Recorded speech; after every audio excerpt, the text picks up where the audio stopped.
Jessica Jones is back from the Netflix series, finally with our guy Daredevil, and they about to start a ruckus. So let's talk about it.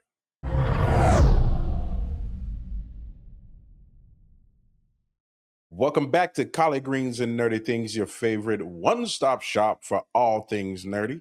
I'm your host, King, and this is the greatest co-host in Hell's Kitchen, JC3. And today we're back talking about Daredevil Season 2, Episode 6. And if you like this kind of nerdy content, you like to hang out and talk about Marvel, DC, Star Wars, WWE, drop in and give us a follow. Hop in the comments and tell us what you thought about these episodes, and we'd love to see you. No further ado, let's get it popping. We open up this episode today with some heavy grief. Fisk, beloved Vanessa, has officially passed away. And that man is not taking it very well, to say the absolute least. One thing that I loved in this was this doctor comes in to console him.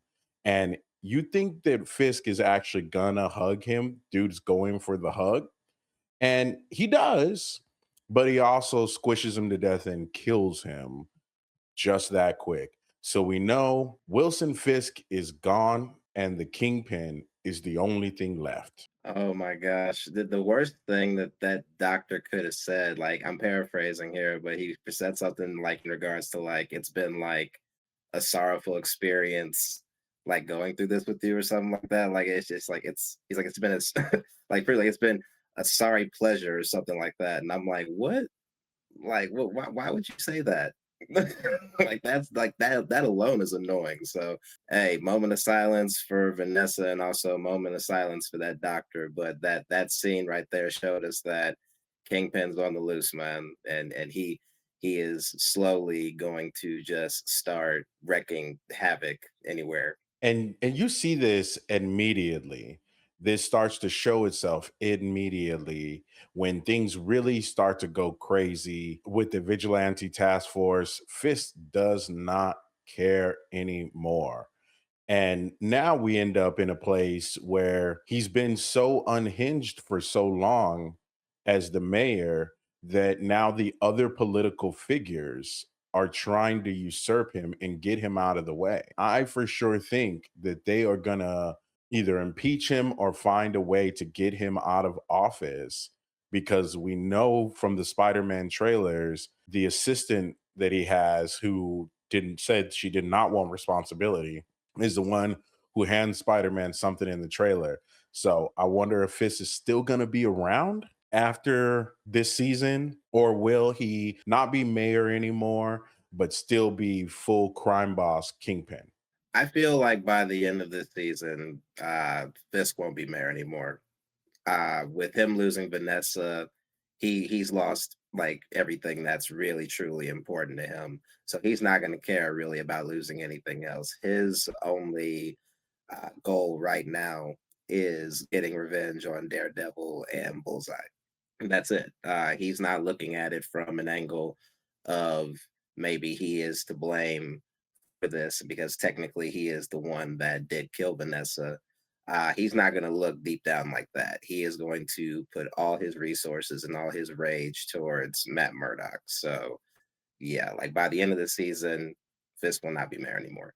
And that chilling conversation between him and Mr. Charles, where it was just like, man, you turned your back on me. You took all my stuff.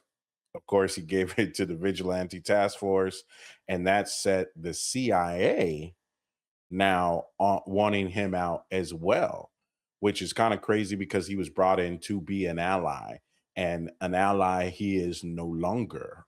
Nope, nope. And you can't even really call that a conversation, bro, because like my man Fisk, like he was silent the whole time. But hey, his silence spoke volumes. You could even tell by the end of that, Mr. Charles was even nervous, just by his reaction after Fisk had hung up on him. So Fisk is off the leash, man. And then he is strong, he is tough, he is full of rage, you know. And I'm really scared for anybody that tries to get in his way that isn't a vigilante or hero like Daredevil or Punisher or even another character that pops up in this show.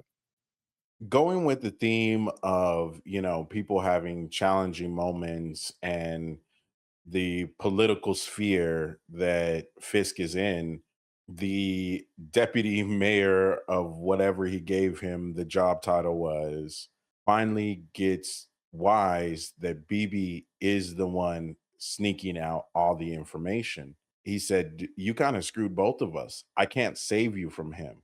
And then Buck calls.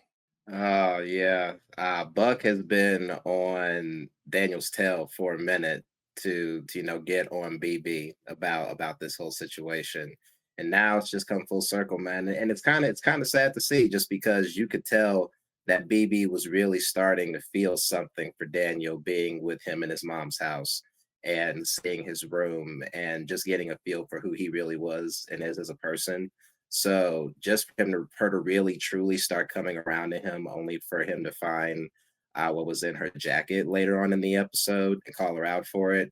It's just man, just perfect but terrible timing, you know. But hey, like he said, he can't save her from Fisk or either one of them. And I think Daniel wouldn't will make it out of this, but right now I'm not so sure for BB. And you had talked about this a couple of episodes ago, but I think we're really starting to see the therapist go crazy and turn towards her own muse tendencies. She's getting more and more of these PTSD kind of flashes in her head of the incident in which she was choked out. Buck even has to step in, for some reason, allows her to kind of get her anger and rage out on choking him. And she was really going for it. Yeah, yeah, she was really going for it. I'll be honest with you, I don't really where they're trying to take her story, I don't really particularly care for. I get that she's, dealing with trauma from the whole Muse incident, but that means you have to steal Vanessa's jewelry, and then you need to have it looked like she was having like a little bit of a choke, like that choking session looked like she was kind of enjoying it for a minute. Like I don't know. Hey, listen, we don't kink shame here on the channel, but that scene kind of just felt, I don't know, a little forced. I feel like they're going for like a Lady Muse situation. And if she does end up becoming that character, I hope that she could actually do more in the show. But right now, the build up for it, just to me, is just a bit lackluster. She for sure is the weakest storyline at the moment. I don't know exactly where it's going. And I hope that they do go towards the Lady Muse thing, but let's get us there a little quicker because so far I'm not really invested in her piece of the story. Somebody who's having a real hard time with morality right now is Karen Page. She is struggling with the idea that Matt saved Bullseye, and Bullseye is responsible for Foggy's death. Yeah, and I honestly really like this character portrayal for Cage for Karen right now. I like where her story is going, just because now she's the one that's questioning Daredevil, and why he just insists on keeping these people alive that have caused him so much grief. I mean, she even called back to when Bullseye took out Father Lantham in season 3, just because like that's Foggy wasn't the only person that he's taken from him, but she still refuses to take Bullseye out, and the same for Fisk, and she just can't understand it anymore. So seeing that face off between them, and her just having that gun to Bullseye's head, and for a second you're thinking, because she's having flashes of Foggy in the moment, you're thinking to yourself that maybe she's not going to be able to do it. Maybe she'll put down the gun, but she doesn't, man. Like that gunshot goes off, and Daredevil has to stop her from that. So she was this close, and just seeing that rift between her and Matt, it sucks, because we just got finished with the previous episode of seeing, like, feeling for why Daredevil believes in what he believes in, why he believes in mercy, and we get why he believes that, and now we're seeing Karen's point of view. You get both sides, and it just sucks to see them like this when they finally have gotten together after all this time. She's really upset right now, and she's kind of ratcheted up, a phrase I've used lately. She's really turned up the notch with the resistance. And we see that a little bit later on when Fisk is in the mayor's mansion and they start to do, or is it City Hall? And they start to come to do a protest outside. And we get one of the scenes that we ended up seeing from the trailer, which is people, average citizens who are now part of a rebellion, put their Daredevil mask on and try to let the common people say their piece and start a real resistance against an authoritarian Fisk in the mayor's seat. Yeah, yeah, like I believe the tagline is resist and rebel. Just seeing the divide between people, the people that are mourning Vanessa and the people that are against Kingpin for everything that he's done, and also seeing things from the point of view of Angela and Soledad, and just seeing how their story still intertwines in this in some way. It makes me excited to see Angela eventually become the new White Tiger. It also makes me think of how deep this is going to go between the rebels and the anti-vigilante task force, because we already see that they will do anything. They don't care who they have to go through. There is no law with them. So it just makes me feel like I hope we don't lose anybody else, by the time we get to the season finale. And you can see that when the main guy, I'm forgetting his name at the moment, shoots the guy he knows that's helping BB in the leaks and then blames it on the vigilantes just to get the rest of the guys all in on this protective barrier that they're doing. But you see another officer is not okay with that, even though he's part of the task force. So I think we're going to start seeing some cracks within the vigilante task force itself. And who knows where that's going to lead. But in the next couple episodes, that's really going to shape what that team looks like going forward.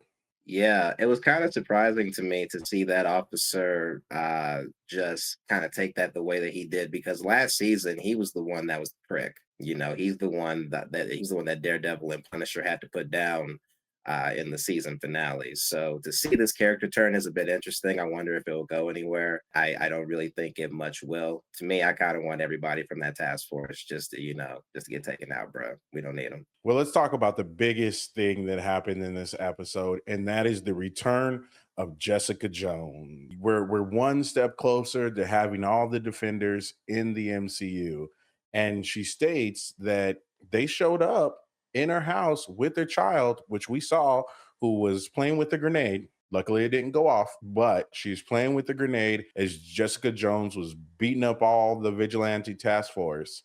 But as she's talking to Matt, she mentions two things that were interesting. Not everybody decided to say no when the government came, specifically the CIA, to ask for superheroed or superpowered individuals to work for them. And of course, wink, wink, it's probably Luke Cage, whom she probably has this child with. And the other glaring fact that I thought was interesting was her powers are now starting to wax and wane ever since she had that baby. So they're kind of on for a while and off for a while. And that could lead Jessica Jones to actually getting seriously hurt in the future. Hopefully, her powers come back full. I hope so, man. First off, gotta say it was great just to see Jessica Jones back. Just and officially in the MCU. Like it's been like 7 years since we've seen her last in her show. So just to see her and the fact that she has a daughter now, it just makes me very interested to see where they'll take her character if she were ever to have her own spinoff show again, where that could lead. Just, like you said, just the information that we get from her about like Luke Cage possibly working for the CIA kind of felt like she was throwing my man under the bus a little bit, but it makes me interested to see that backstory, of how they came to that decision for her to stay and raise their kid while he went off to work in the CIA, like maybe as a spy, and automatically when I thought of Luke Cage possibly working in the CIA, it made me think of him possibly running into like an Iron Fist, or maybe even one running into Wonder Man. Since he's out there now. There's a lot of possibilities now in the MCU. It scenes too that Jessica Jones and Daredevil had in this episode. They were so on point, really focused in on Jessica Jones since this is her return back. And as my man over here said, her powers are on and off now. She's not indestructible, already. She has super strength, but the fact that this can turn on and off now, we can see where this goes. Hopefully, she doesn't get fatally wounded, but she has Daredevil and hopefully the Punisher coming soon to also help her in these endeavors. But what I'm really excited for, man, is this is really just starting to build up a another Defenders team up, and I hope that this time around they pull it off with flying colors. We're finally getting the street level heroes all in the MCU with a common bad guy, and we can get so much. We can eat all day off of the idea that we get the defenders and all of the street level baddies that come along with that. Totally excited about that. I think one thing they might do with Luke Cage is they're probably going to have him run for mayor. In the comics he did. So we could have Mayor Luke Cage, which I'm here for, and he Here would for be it. a good dude to have because at least you can't kill him easily, and he won't turn into a dictator-esque guy. One of the biggest things that happened in this episode that we've been kind of burying the whole time is Matt finally talks to Fisk face to face. They haven't seen each other for a little while. We Fisk is sitting there looking at his painting, reminiscing, thinking about his wonderful wife Vanessa, who has just passed away, and in his grief, and he knows Matt is right behind him. And they try to have this back and forth. Both of them leave town. Both of them stop their shenanigans, and no, it just breaks out into a fight. And boy, was it a fight! Oh my God, that fight was so amazing. It brought me back to their fight all the way back from season three, man. Like, this is the first time they've squared up in a while, and they definitely delivered. I love when you see Daredevil creeping up on Fisk, and you just see his silhouette, just his shadow on his like devil horns on Fisk's face. And it just reminded me kind of like kind of switching to DC a bit, but like how Batman would just do the same thing, with his foes. But no, that was pretty cool. That was a pretty cool scene. And that just bargaining, man's like, hey, we could both leave. We could both leave town. Like, hey, what would it be like if we never met? Both of our people would still be alive, even though both of their people are, dead because of Bullseye, which makes it so much more ironic. That fight scene, awesome. And just the fact that a Fisk egging Daredevil on, in a way, just like you want to do this. He's like, you don't have to ask me, but like you want to throw down. And they definitely did ruin that painting too, unfortunately. But I have to call out that knee that Matt connected with. First, I'm just saying, bro, that was Chef's kiss. Oh my goodness, straight off the comic book too, bro. That stuff was amazing, and also great Billy Club work. Like, definitely one of the top five fights that we've gotten in this whole entire series. I think Kingpin might need to see a dentist after that one, man. That fight was one of those classic fights. It definitely reminds us of the Netflix series when they fought in the house, in the penthouse. Fisk is strong, but Daredevil's tactical and he's smart and he uses his surroundings and his tools. And Fisk is just in so much anger that he cannot fight without rage. And that knee put that boy on his back. The next time they fight, I think Matt will be a little more hurt than he was in this one. But thank you, Disney, for finally giving us a really solid fight right there. I love that. But let me give you my final thoughts, and we're going to take this show on the road. I think this was one of the better episodes that we have seen so far. It really takes the story forward and kind of lets us know where a bunch of these players are going to land here soon, or at least puts the breadcrumbs out for the trail of where we're going to go. for the next season. We already know it got approved. We know that there's going to be another season. We know Jessica Jones and Luke Cage are going to be there, which means something crazy is going to happen with Kingpin. And who knows what that is, but I'm ready to see it. Oh my goodness. Same here, King. This was probably my favorite. This is definitely my favorite episode of the season so far. I'll give it a 9 out of 10. Only part for me that I didn't need is just Heather's whole arc, like just figure out whether you want to be Lady Muse or not, and we can move on. Other than that, this episode hit in every way for me. Like you said, we are just touching on a lot of stories here. We're ramping things up. Things are boiling over to where we're tired of talking, and now we just want to fight. And if we just keep fighting through these next few episodes that we're about to get, then I think that we will truly have an amazing second season of Daredevil. Real quick, also, hope that Karen is going to be okay. Do you guys think she's going to be okay now that she's been spotted by one of those agents, one of those officers, the main prick leader of that whole thing? Hopefully she will be. Let us know what you think in the comments. Thank you for watching this whole time. Please like, share, subscribe, and as always, stay nerdy, my friends.